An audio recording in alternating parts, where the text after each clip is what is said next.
കഴിഞ്ഞ മൂന്നാഴ്ചയ്ക്കുള്ളിൽ ആലുവ നഗരത്തിൽ 10-ലധികം സ്ഥലങ്ങളിൽ മോഷണവും മോഷണ ശ്രമങ്ങളുമുണ്ടായി. ഷോപ്പിംഗ് കോംപ്ലക്സുകളിലും കടകൾക്ക് മുന്നിലും രാത്രി തമ്പടിക്കുന്നവർ ലഹരിമരുന്ന് ഇടപാടുകൾ നടത്തി സിറിഞ്ചുകളും മരുന്നുകളും കടകൾക്ക് മുന്നിൽ ഉപേക്ഷിക്കുന്നത് പതിവായി. ലഹരി ഇടപാടുകാരും കുറ്റവാളികളും പോക്കറ്റടിക്കാരുമെല്ലാം രാത്രിയിൽ കടത്തിണ്ണകളിലെ കിടപ്പുകാരുടെ മറവിൽ ഇടം പിടിക്കുകയാണ്.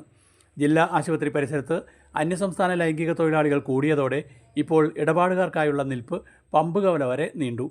ഏതാനും ദിവസങ്ങൾക്ക് മുൻപ് ഒറ്റ രാത്രി തന്നെ റെയിൽവേ സ്റ്റേഷൻ റോഡിലെ ടെക്യു Mobile Star, Nile Fancy, Dreams Builders, Urumbath Joshi എന്നിവിടങ്ങളിലെ AC യൂണിറ്റുകളുടെ കോപ്പർ വയറുകൾ കവർന്നിരുന്നു.